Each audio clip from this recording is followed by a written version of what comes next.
Won't you be a better you for yourself first?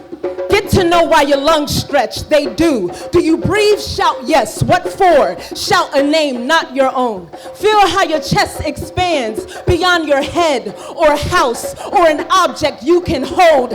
Everything made without love eventually falls down. Love is upright. Love is upright. Love is up, right? Won't you be seen? Be seen. Be seen. My friend Ethan said the body is a neighborhood of organs. Touch your heart and feel if it invites you over to eat each other. If you do not feed yourself, eat yourself. If you do not feed others, how far are you willing to go? What is the cost of your travels? The air in my air is the air in your lungs. The air between us breathes life. The air in my lungs is the air in your lungs. The air between us breathes life. So first, we wanted to welcome everyone to the 2nd District's Racial Justice Learning Exchange. Today, we're commemorating the 30th anniversary of the 1992 LA uprisings and reflecting on our past, present, and future when it comes to our diverse communities. This is our 3rd racial justice learning event in our office. And it's great to see some of our familiar faces here who've been riding with us since the first event that we have.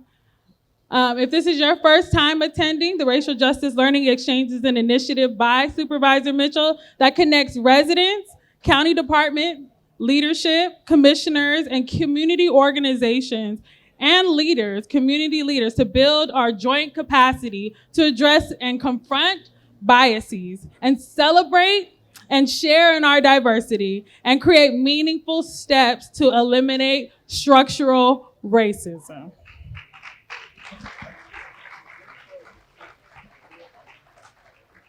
It is our goal to increase literacy about racial justice, to celebrate racial justice leadership in the 2nd Supervisorial District, and to enhance the county's race equity work. So today we have some great race equity champions on the panel.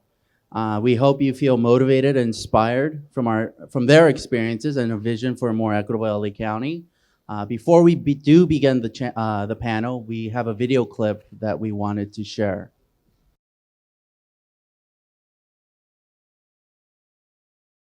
Well, you know, the history of riots in the United States is more comparable to like the history of pogroms, in the sense that you have these sort of cases in the 18th and 19th century, even the early 20th century, in which, say, African Americans, for example, have been victims of white racial violence. You go back to Cincinnati, 1839 and 1842. You go back to all the sort of riots, the Memphis riot, 1866. In this case, the change was the destruction of Black economic and social institutions. But for the most part, the modern riot that we think of, that is the commodity riot and the riots, insurrections against police violence or state violence, really begin in the early 1960s. I appreciate that distinction, but I just feel compelled to say that an empowered people can protest. Right.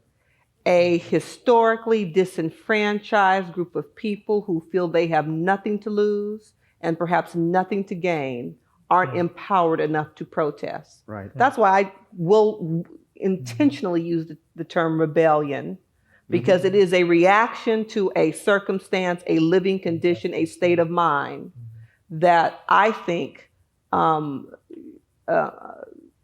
allow you to protest properly. A quarter century later, anger lingers in South Los Angeles. This community rallying attention to problems like poverty still plaguing street corners that burned into the night back in 1992. In the years that followed, signs of hope. Investigations into the riots exposed critical flaws in the tactics of the LAPD. The department was forced to change. Looking back, it was brutal. Officer Steve Gordon worked the streets of South LA. We had to change everything. The department had to be redefined. Today, the community rebuilding, looking to the future. Old wounds still healing, 25 years to the day that sparked the flames of rebellion. Steve Patterson, NBC News, Los Angeles. When I think back to the Watts Rebellion, my parents were social workers, literally in South LA during that time. I was born in '64, a year old. But you think about, King Hospital and so many of the services, so many of the shift in elected representation. If it wasn't for the Watts uprising, Tom Bradley may still be the only lone black cop at LAPD. I mean, so there was a shift in terms of primarily services, WLCAC, Watts Labor Action Committee. Sure. So many programs and services, came into the area. 92, not so much. And I agree with you. I often tried to figure out the nexus between a successful Olympics and rebuild a city. And leadership means everything. And the right person at the helm certainly sends a message, both, conscious and otherwise. And when you drive throughout South LA, we are such a segregated city and county, quite frankly. And so when you step outside of your box, your world, and drive into traditional South LA, Watts, Willowbrook, Compton, and you recognize that we still have food deserts where grocery stores never returned. Boys Market went away after the '92 uprising. Save On drugstore, so many. Closer into my district, in the Ladera, Baldwin Hills, Jungle area, where we lost grocery stores. Fedco, Target came. But there are still plots of land that were never redeveloped. Right. Their services have never returned.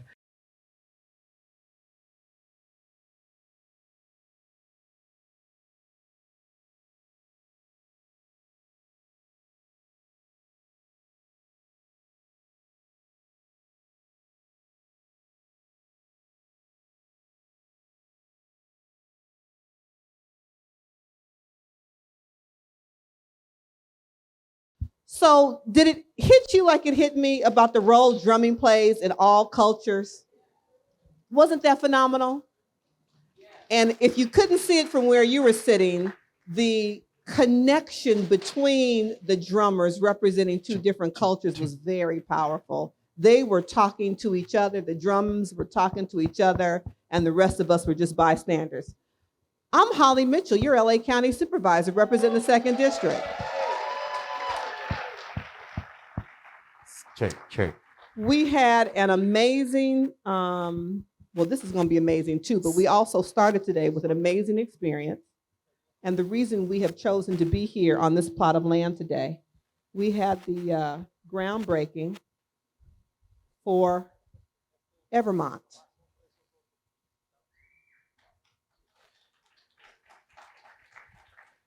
Those of you who are from LA or South Los understand the importance and the sacredness of this plot of land that was a viable business strip over 30 years ago that burned down in '92. And I was reminded of the new museum in Alabama where dirt from hallowed ground where far too many African Americans lost their lives through lynchings are preserved in jars. And we acknowledge the power of that soil. And so when we recognize the significance of the dirt here and the history of this dirt, I picked that up for you, that this dirt reflects struggle. This dirt reflects pain and history. And this dirt now is going to reflect, don't you throw that at me. This dirt now is symbolic of rebirth and recovery and renewal. And I thought it was important to acknowledge that. And so I picked up some dirt for myself. And I picked up some dirt for my predecessor, who I invited to join me today, to acknowledge his vision and decades of committed leadership to this community and specifically this plot of land. So that's your piece of dirt and my piece of dirt. And we'll be back in 2 years and walk through the 180 housing units. We will walk through the business complex. We will walk through the metro. We will walk through LA County's unit that will rebirth and rebuild and be an incubator for small businesses. We will walk through the Seed School, the first California, LA charter school for the children of this community who, in my humble opinion, deserve it. I know that Zocalo interview was a couple of years ago based on that hair color and that youthful glow that is gone. But thank you. Somebody said, I still got it. I appreciate you. Thank you, Commissioner. You're going to get reappointed and reappointed. Thank you. But it's important as we talk about our future that we ground ourselves in where we were. You all know the 1992 civil unrest was not a single catastrophic event. It was yet another upheaval in this cycle. And we heard the professor talk about the interesting 30-year sequence of similar events.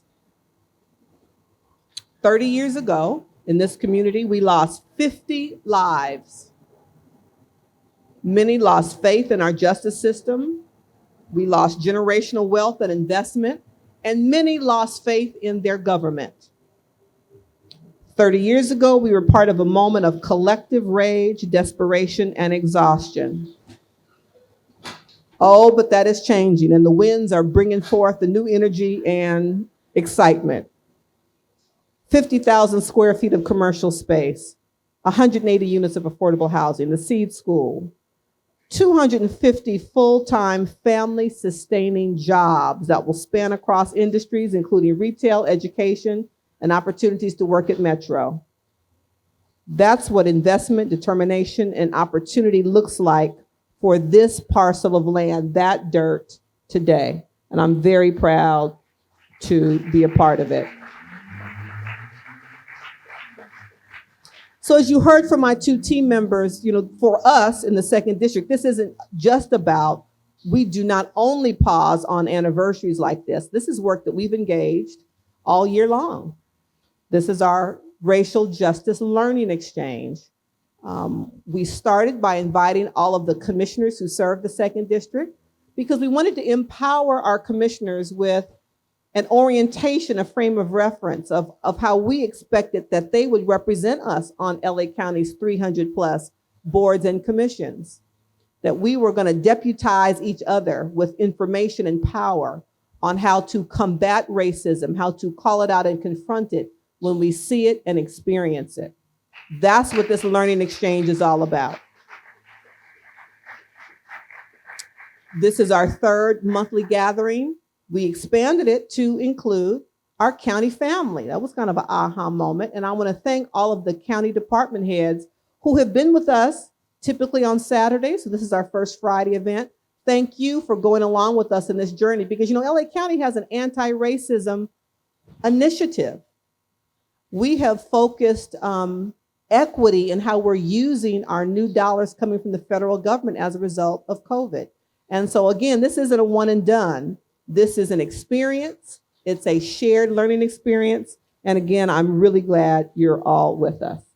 So today, on the heels of the unearthing of the dirt for Vermont, where we were joined by all of those various partners, I told them it was like a family reunion. And you know how we do family reunions. There have been some divorces.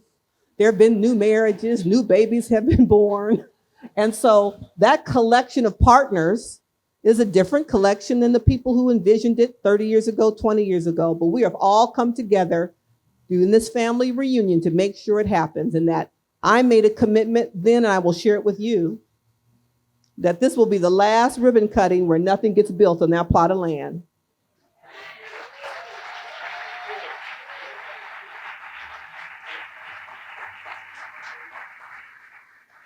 That's my commitment to the community. I make you a promise and come back in 2 years and call me a lie if you want to, but in 2 years, there's gonna be a whole bunch of beautiful things going on out there. I wanna thank former Councilwoman Ruth Galanter for joining us today. Thank you. I want to thank Dr. Cornell West for joining us today. I want to thank the man who needs no full name, just 3 letters, MRT, for joining us today.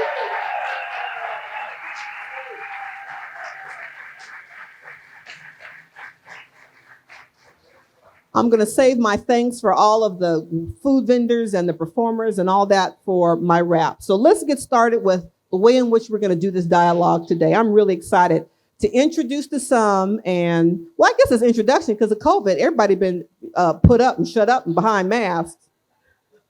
Dr. Ferreira, I only don't have my mask on because I'm outside and the wind is blowing. Because I do everything Dr. Ferreira tells me to do. I'm excited to introduce you to 2 very special people who are important in my own life, in my own growth and development as an Angelino. And I know we're going to have an exciting conversation. I am not going to spend time giving you their lengthy bios. As my 21-year-old would say, you can Google it. Brenda Shockley is the Deputy Mayor and Chief Equity Officer for the City of Los Angeles. Come on up, Brenda.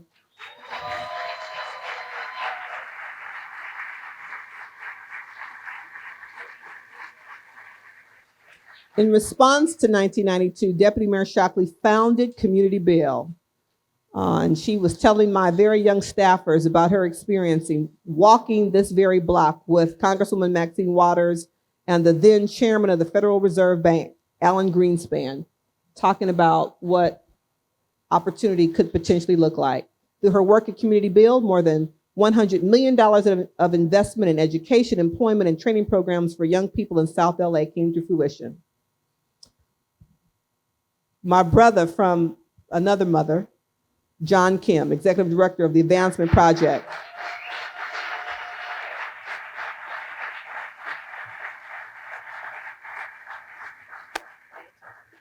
If you want some education on the history of James Brown, ask John Kim. In his role, John has helped community organizations to combat inequities in our systems. I know John has memories of being in this area and seeing the interactions between his Korean family and our Black community, and I look forward to hearing more about that. The Advancement Project California has brought to the forefront tools that help policymakers like myself to see the burdens our families and communities face on a daily basis. He's developed an amazing new tool, the Justice Equity Need Index, which identifies the areas in greatest need of public investments in the community that require healing, health, prevention, and help to reverse historical injustice. We have used the index and suggested that others use the index and told the governor about the index. And so we are promoting the index. I'm very grateful to you both for agreeing to join with us today and for being in this process, this learning exchange with us, and hope that we make new connections, that we all learn something new, remember something that perhaps we've forgotten, but most importantly, make commitments anew to ourselves and our communities today. You ready to get started? So because we're grounding today's exercise or experience in acknowledging the civil unrest of 1992, what, from your perspective, you heard what I said in 2015, tell me from your perspective some of the root causes of the uprising from your lens. Go, Brenda. Okay, how do I do this? Thank you. My feeling about it is very similar to what the supervisor expressed, except she was a bit, I think, more diplomatic. 1992, and I have to say, I have to be at least among the elders of the elders, because as I told her staff, they get a twofer. I was here in 65. I was a college student in 65 working for Mary Henry for the summer. So for me, it's that cycle is very real. And yes, I'm Madison Shockley's sister. I see your face and I know how I have a brother who actually were he here, would be sitting here because he started the Korean Black Dialogue, and when he was the pastor at Church of Christian Fellowship. So I come here representing the family, if you will.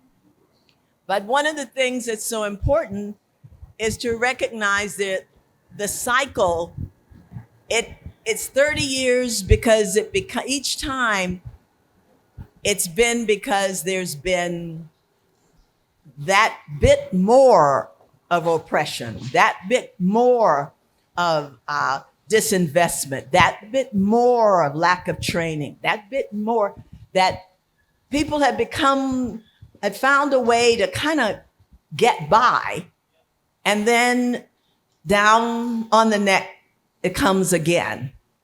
And as Supervisor said, in terms of the question of rebellion and versus revolt, I'll leave that to those who are far better with words. But what I will say, and I'm going to Florence and Normandy, which is now sort of commemorated as the flashpoint.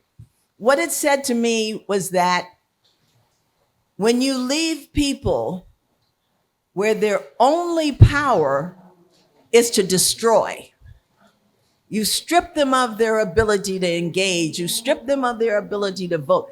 When you have that, then you are not going to be able to just sort of soothe that, because it is an open wound that has festered so long. So many of us had the Langston Hughes, if you're of my generation, there was a poem that said, "What happens to a dream deferred?" And for those of us in a certain era, there was a beautiful poster that we all had, because the question was, what happens? Does it dry up or does it explode? And I think in 1992, in some ways not that different, the 1992 and 1965 shared the conflict with the police as the jumping off point. In the case of 1992, it was when nothing happened to the police. In 1965, with Parker, and the police were just so vicious that it made Johnny Cochran's career. I think also we forget that by the time 92 occurred, we had 12 years of Republican administrations.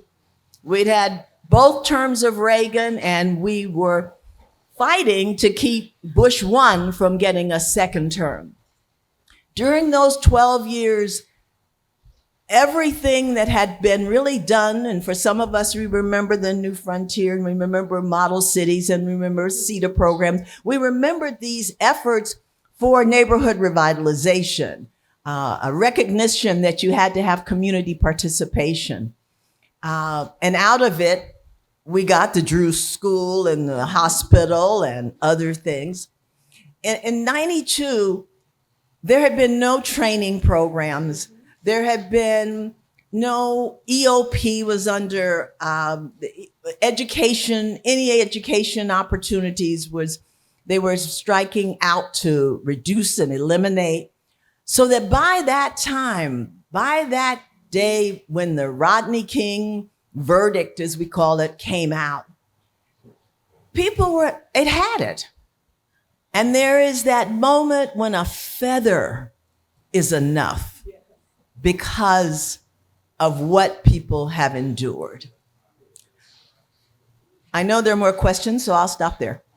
A little bit about a family story that I tell sometimes around 92 and what happened and what the roots were. You know, I grew up here. I was born on 2nd in Vermont. And my father would drive me around when I was a youngster to his friends' stores, right? They were small business owners. And some of them had liquor stores here in South LA. And, you know, I kind of grew up in the back storage rooms, right? My dad would drive us over and send me to the back storage room while him and his buddies chatted. And, you know, oftentimes I would come out of the back storage room and I'd hear shouting. I'd hear yelling. And it would be, unfortunately, my father's friend who may have been educated in Korea as an engineer or a PhD or what have you, sitting behind a cluttered counter, behind plexiglass, yelling at the top of his lungs to a customer, oftentimes, too often, an African-American customer who for some reason was feeling disrespected and being disrespected in his own neighborhood using his own money. And too often I would see this scene. You know, one of the things that I've come to really understand about that scene from my childhood is that it's one thing to look at who of these two men were wrong. Which one was it? The one that was looking to be respected in their own neighborhood? Or was it the one that was looking to protect something that they fought their entire lives for in terms of their store? And over time, I've come to understand that it's not about looking for bad people. It's about looking for bad systems. And that we were all in a system, all of us, that sapped both of these men of their potential and that pit us in this place to go at each other. And that's the system that caused the uprising. The system of white supremacy. The system of structural racism that says, how do you keep an old structure, an old power structure in place? How do you keep segregation alive? How do you keep extracting from communities of color and pit them against one another? That whole system and the answer to those questions is why, unfortunately, we got 92, why we got 65, why we got 2020, and why we have today. And so there's a lot of roots here for us to unearth, but just a little bit about how I saw it growing up as a youngster here in LA.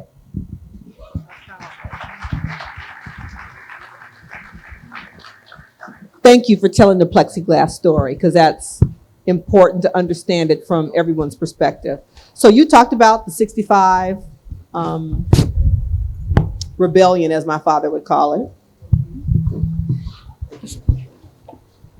And you talked about the investment of the institutions that were built as a result.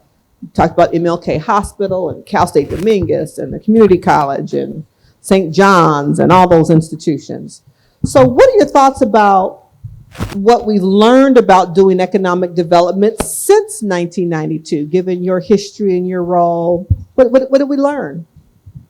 Because we acknowledged repeatedly this morning that it took 30 years for us to get here today. And that's unfortunate that it took so long. So what have you learned about economic development? Well, Pull it out, Brenda. Pull it out and hold it in your hand. Yeah. can you hear me? Yep. Oh, okay.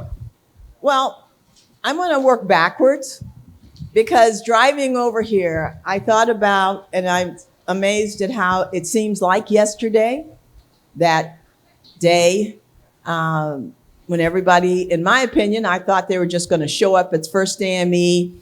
We were all heartbroken about the verdict, and they would light some candles, and Chip Murray would say something soothing. We would be angry, but we would go about our business. That just reflected the time that had passed for me between being 19 or 18 in 1965 and having sort of maneuvered the system and seen how there was this constant sort of undermining and redirecting of really, really fine ideas and efforts. When I saw actually the next day from Quincy Jones's offices in Burbank, I saw Fedco burning and my own personal cleaners, where I never was able to retrieve half of what I owned because it was in there. I realized that then we were fighting disinvestment. That's what we were doing here with Ms. Waters, walking with Greenspan, talking about what we needed, on and on. And even today, as you mentioned, we now have a different, interesting, but not really different in terms of its potential threat. And now we're facing gentrification. And for some days, I'm not sure. When I look at Leimert Park, I look at what's going to happen when all of what you've described occurs. I worry And yet in another sense, and this goes to your question about what has changed, out of 92, while there was some government involvement, much of it was from Washington, D.C., much of it was corporate America coming out. Promises and promises.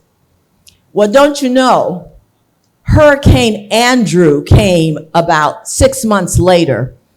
All those people who had set up their various shops and all, overnight were gone. Overnight, they took their promises and their commitments and their goodwill and moved to what was the next, quote, disaster. But out of it came a network and a structure that you see today. And that is the rise of the nonprofit sector. The power of the nonprofit sector, because by definition, we really evolved out of the community.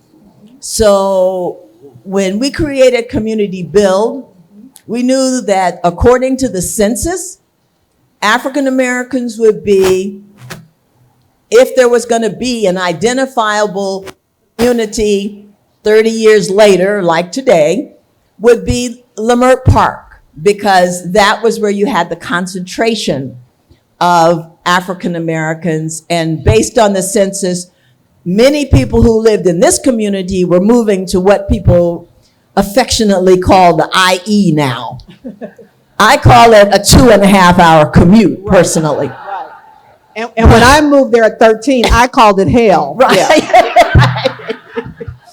I know, I saw the supervisor over the weekend, and we were talking with someone else about Riverside, and she was sort of, I don't know what to think. I said, it's Friday the 3rd. You know how there's Friday and then Friday 2? Well, that's where the people in the movie Friday, that's where they all moved, was to Riverside, San Bernardino.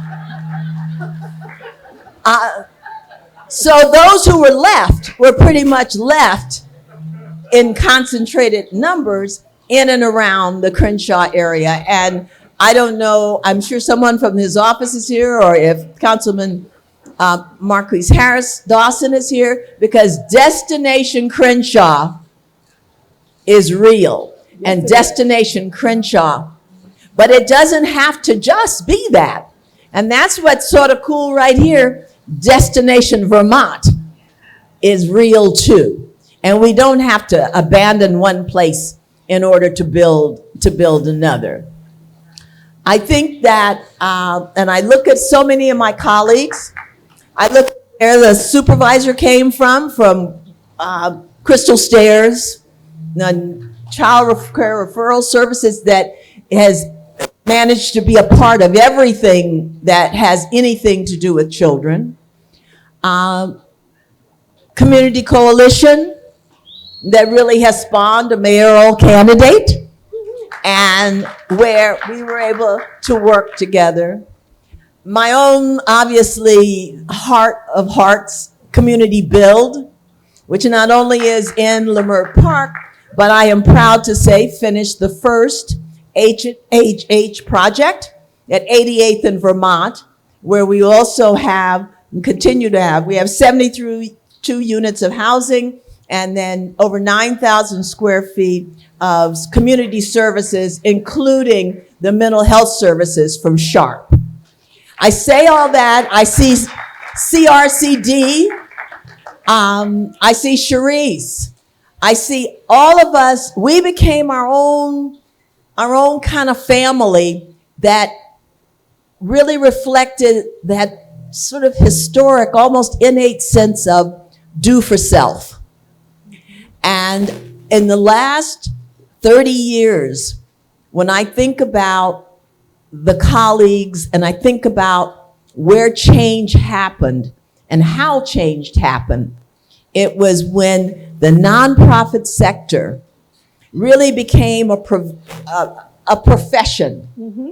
Before that, there were CACs, community advisory committees, and there were PACs, project area committees. There were community people who were working as hard as they could, but they had jobs every day. And this was volunteer work. And fortunately, and I won't bore you with the history, but fortunately, you go back as far as Bobby Kennedy and the Ford Foundation that recognize the value and importance of community development and community development corporations, that now you look around and some of your largest employers, whether it's Kedron, whether it's King, whether it's Drew, whether it's you name it, we not only are able to deliver the services in response to what the community needs, but we're also able to employ the people right here in the community. Absolutely. Absolutely. I agree.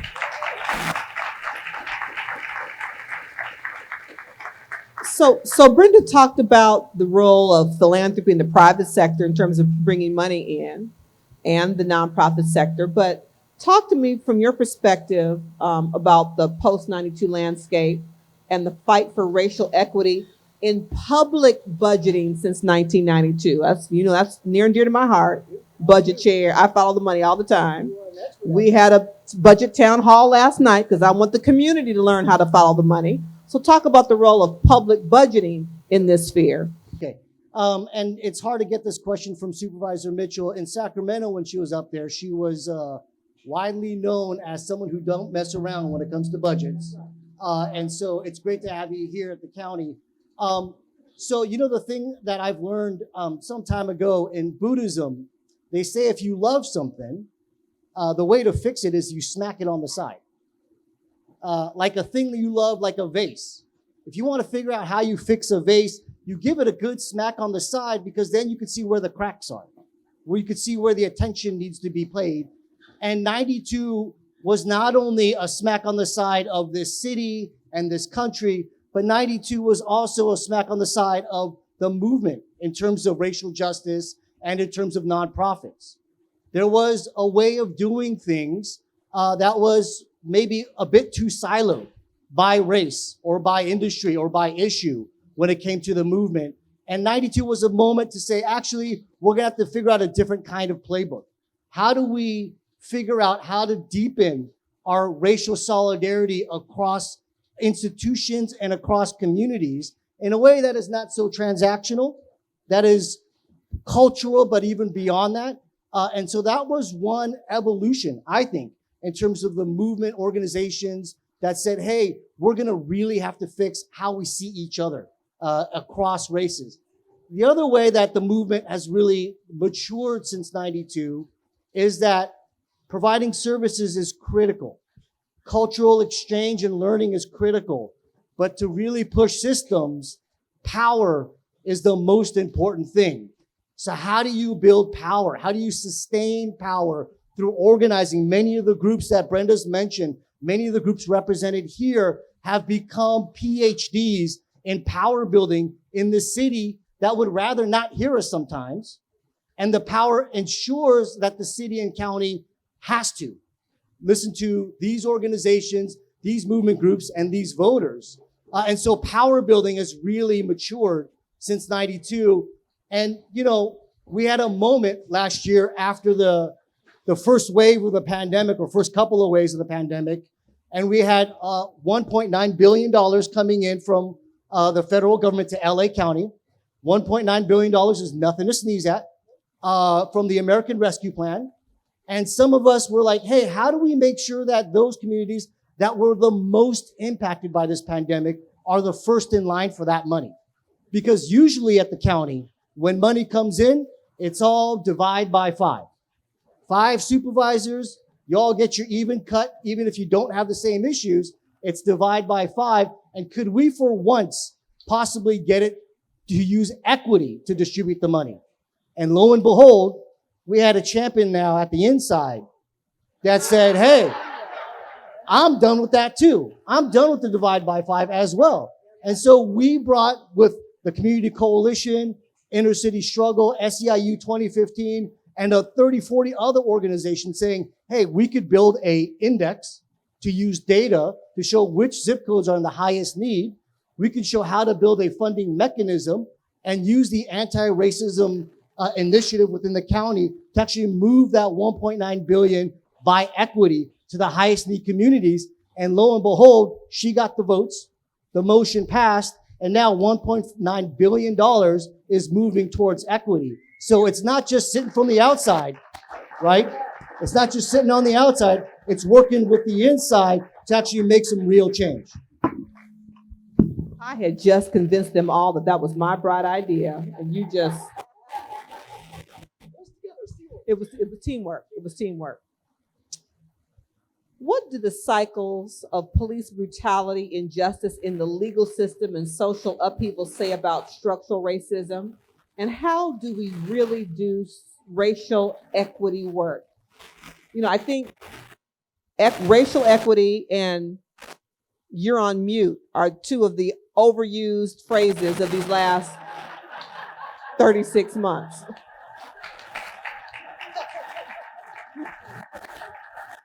Now, everybody knows what it means when we say "you're on mute," and we all say it together, like, right?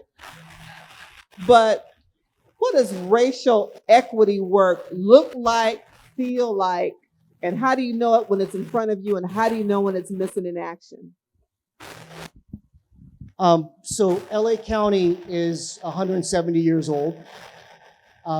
This constitution by way of this country by way of constitution is 233 years old, and neither of these things were built for us.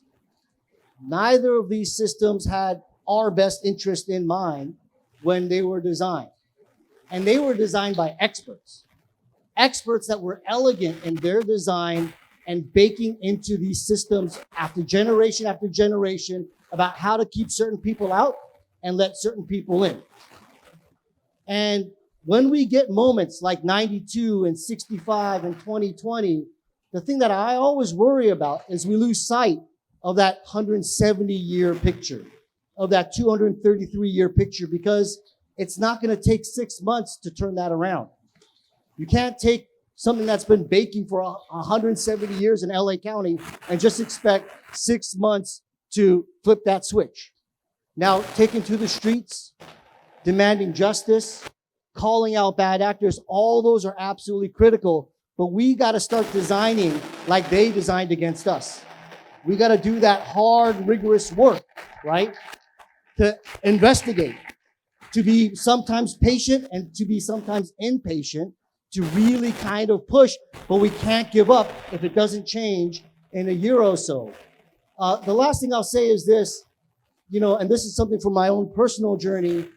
The thing about white supremacy is that it's a system, but it's also a poison that, let's just be real, all of us have ingested, right?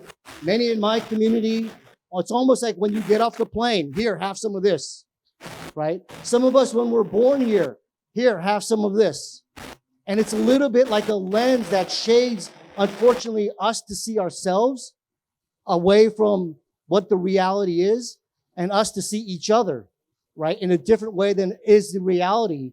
And so the work is out there, but the work is also inside, so that we can figure out, how do we get this poison out of our system? How do we change the lens so we don't see each other as different? Every learning exchange, I've been able to witness an aha moment. Our first event at Sony Studios, a commissioner came up to me and said, "I get it. I understand why you're doing this, and I understand my role as your appointee, what I'm supposed to do." When you were speaking, sister right here in the second row said, I saw the aha moment. Something you said triggered. And so, Team Mitchell, we got this. We're changing lives and expanding minds, spreading knowledge. This is going to be the last question, and we're going to open it up. And it's not for questions. We're going to have an assignment for you. But since the wind is trying to take us away, Brenda, what do you think are the key racial justice imperatives today that will define equity in the future?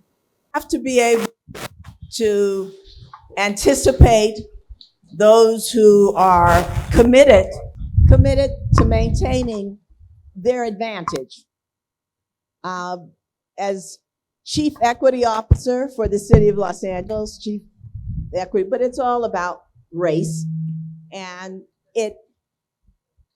for me, it's become a duality.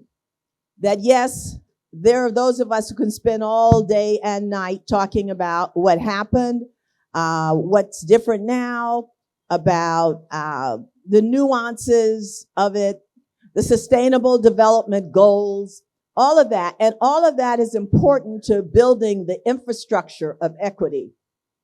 But I think in the meantime, and at the same time, we have to translate equity for those who are receiving the least of it. And as I hear about the 1.9 billion and, some fraction of that also came to the city. And by the way, the city is actually getting to the point where their mathematics is only divide by 15. Based on data, because we do communicate despite what they say, the county, the city, the advocates. And I'll end with the experience I had in 92 when Community Build is on the other side, on the south side, had its youth center on the south side of Manchester. Community Coalition was on the north side. And there was always this sort of, okay, and of course, at the time, everybody thought money was just going to be flowing down Vermont. So it was like, how are we going to do this so that we are together? And I'll have to say, and I'll never forget, because it only took one meeting. Karen Bass and I met at the Roscoe's on Main and Manchester. And you remember that? And yes, the only place at the time. And we talked about what the system was expecting and how the system could use a way to sort of pit us against one another.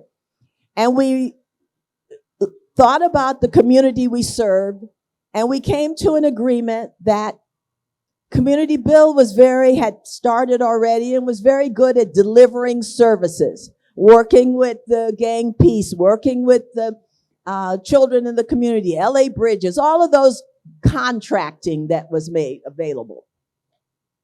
Community Coalition was seriously the lead on advocacy, particularly, obviously, most of us know about the liquor stores, but then on around the issues of foster youth and the issues around LAUSD and organizing.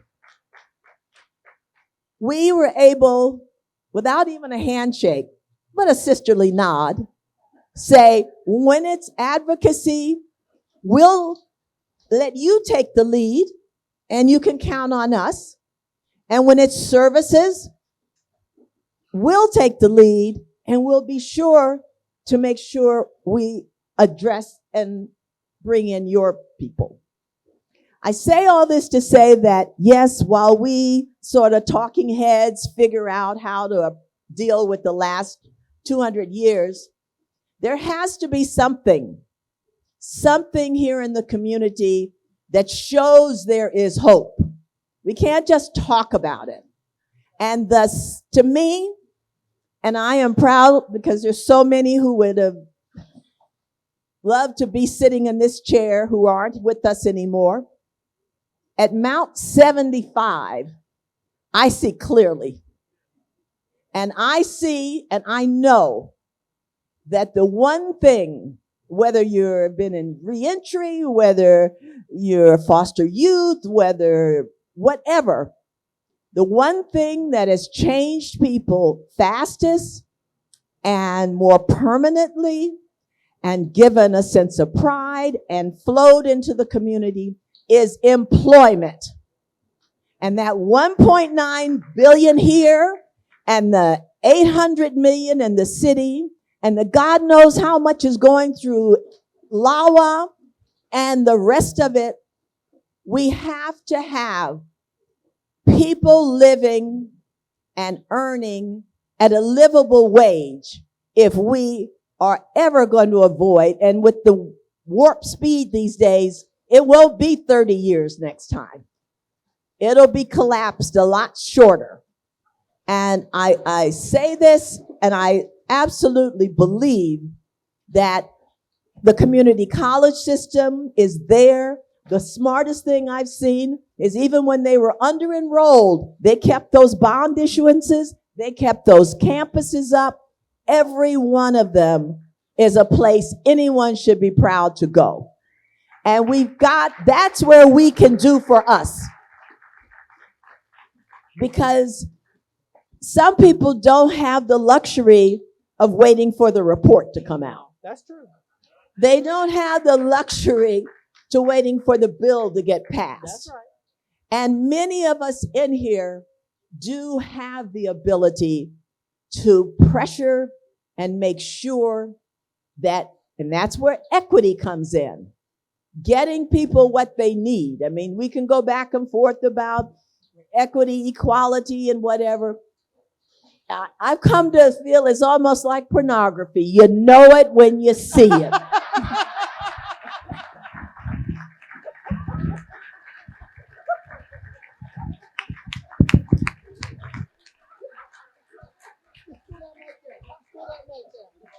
MRT, I don't know it when I see it. I don't know what she's talking about. I don't know.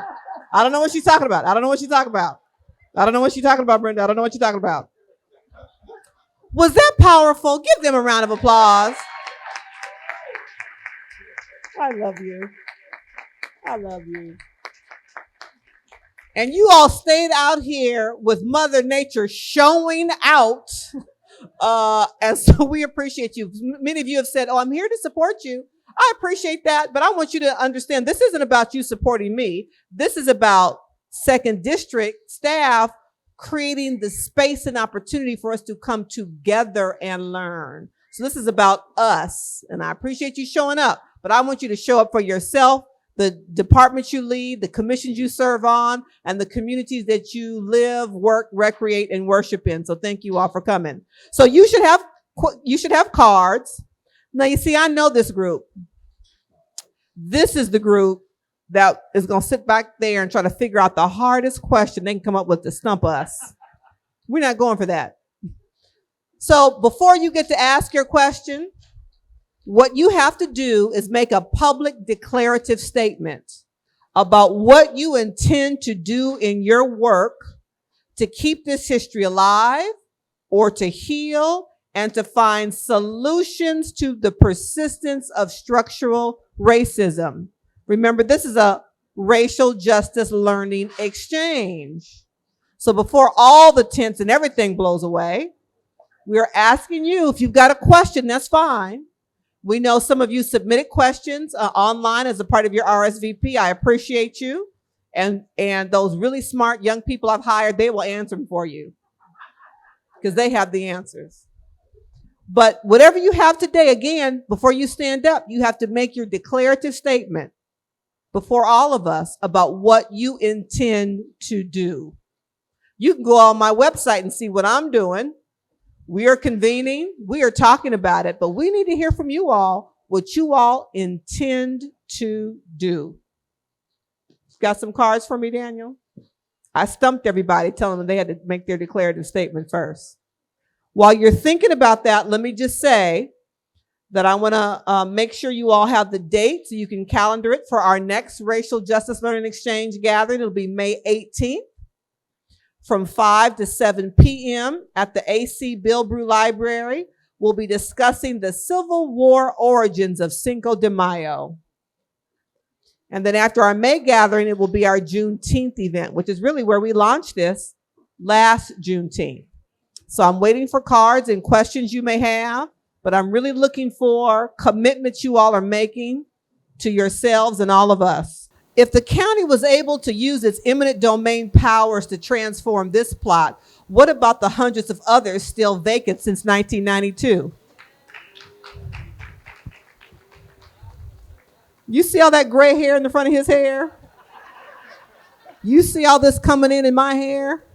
Let me tell you what that's from. That's from Bruce Beach and this plot of land.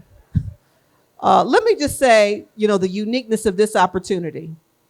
This was a plot of land, privately owned, by someone who owns multiple parcels throughout South LA. I didn't hear you. Well, okay, you hear that he said it, and I didn't.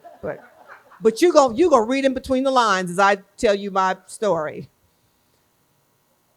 Who is intentionally holding this property and leaving it vacant? Willfully holding the property. I don't know what you're frowning for. Willfully holding the property vacant. And so it took courage.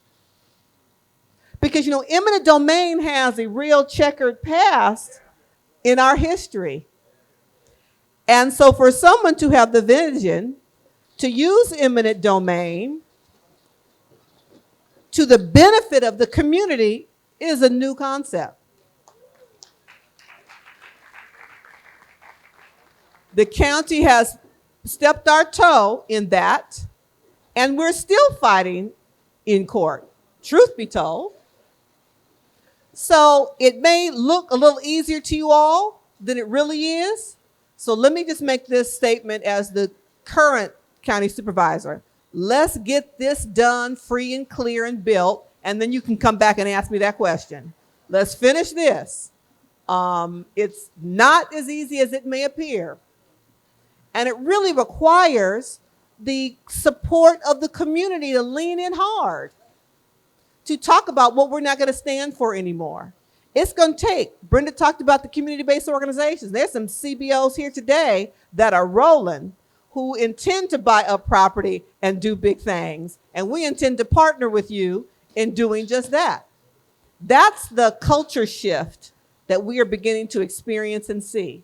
But we've got to find people who are willing to be their partner and really ask the question, why does it behoove you to allow us to pass by this intersection for 30 years and be further insulted and have that wound continue to fester with no development and vitality in our community? That is problematic, and collectively together we're going to work to change that.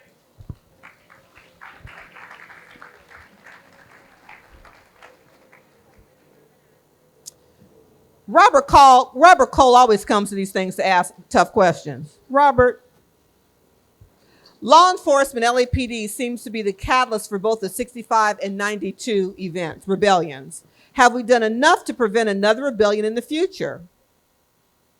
So I think that should apply to both LAPD and the sheriff. Have we done enough to prevent another rebellion in the future? And thank you, Robert. He says, I will educate my kids about the past, present, and future of social justice. Have we done enough? LAPD. Law enforcement seems to be the catalyst for both of the 65 and 92 uprisings. Have we done enough to prevent another one?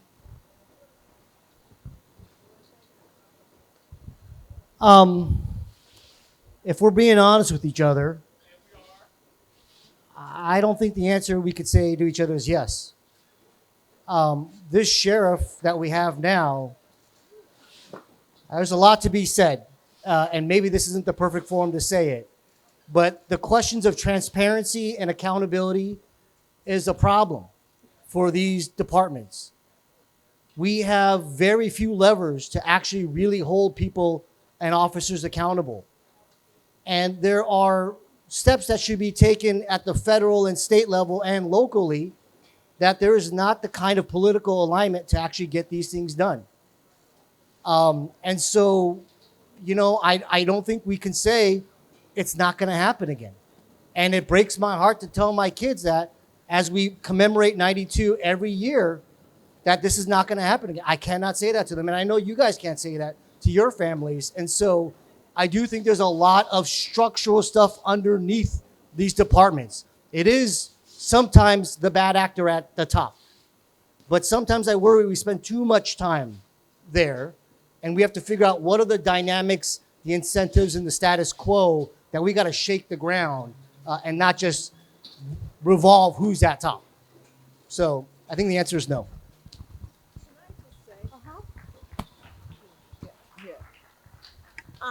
I'd also like to add that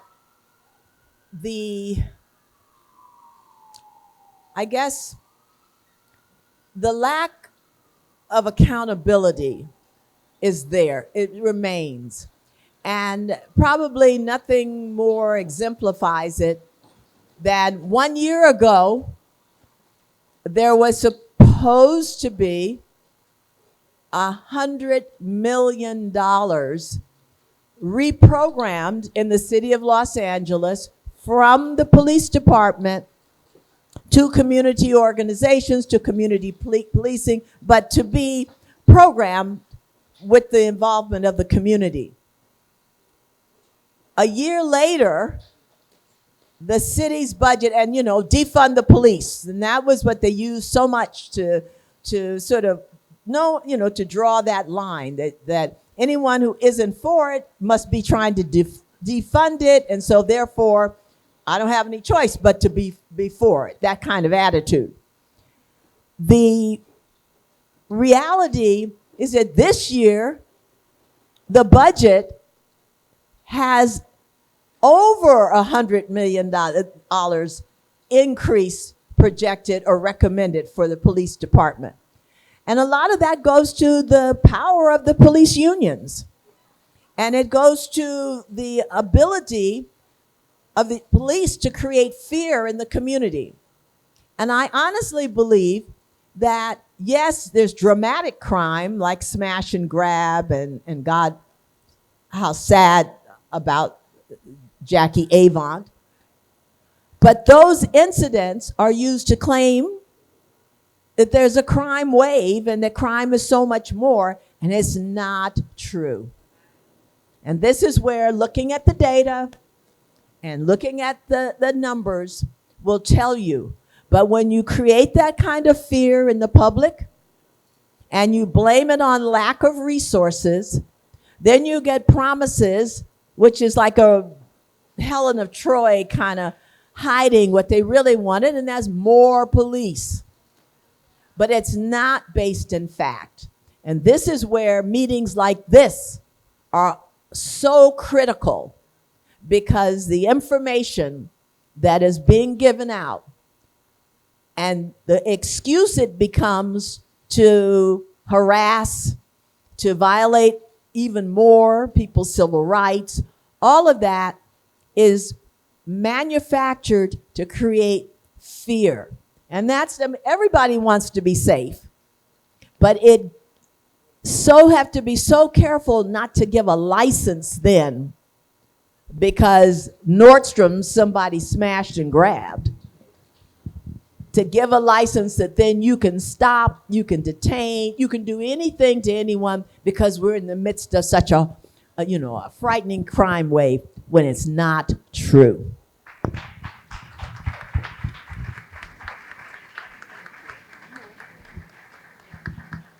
I don't know about you, but I think we had some church here today, under the tent and everything. There was some church had today. Some truth has been spoken, some knowledge has been shared, and I hope that you all, are connecting and having conversation with each other. To the nonprofits in the room, there's a whole lot of county department heads over there to my left. Don't look, but they're sitting right there. I would hope that you would go and make a connection and meet the director of our Department of Public Health, meet the director of the Natural History Museum, meet those who are in our justice systems on the good side, public defenders, meet, did I say LACTA? Did I say DSS? And folks that I'm missing. Meet the registrar of voters. You better go meet the registrar and make sure you're ready to vote in June. Meet my new county family, who I must say to you all, who I've perhaps known and worked with longer, have been amazingly welcoming to me and my team, who at least don't visibly roll their eyes when I come up with these harebrained ideas like the Racial Justice Learning Exchange, or to launch the largest guaranteed basic income program in the country.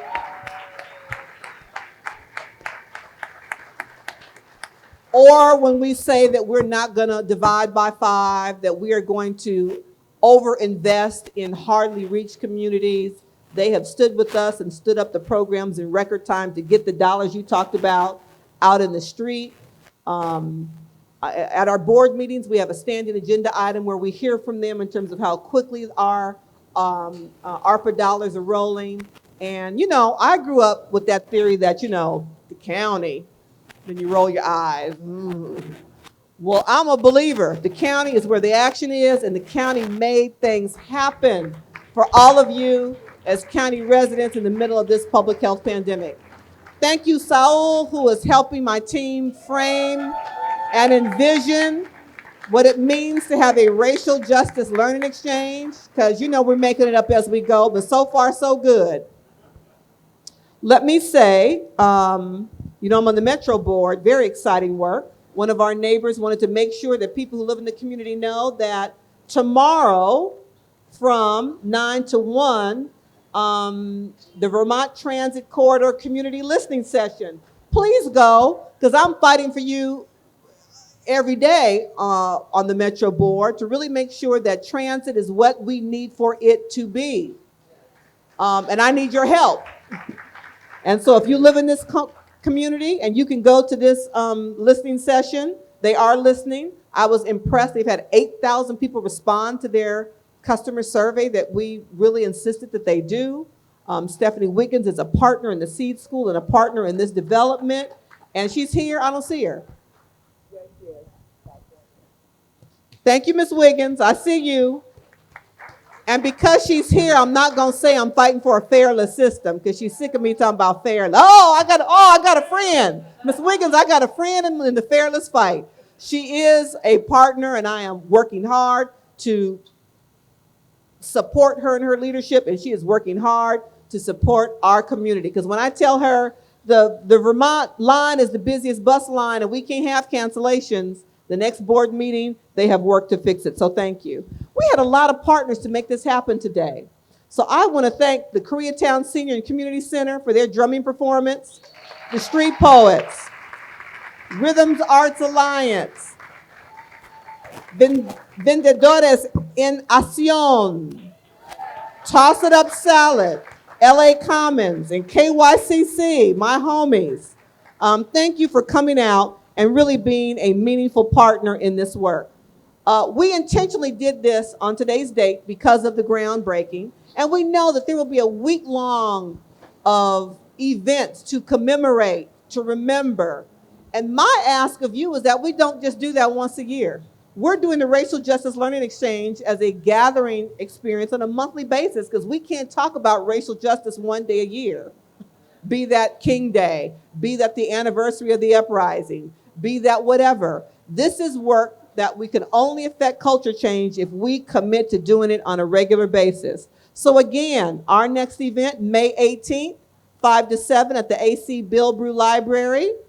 We'll have a facilitated conversation with Dr. Hayes Batista, focusing on increasing public literacy on the origin of Cinco de Mayo as an anti-Confederacy holiday.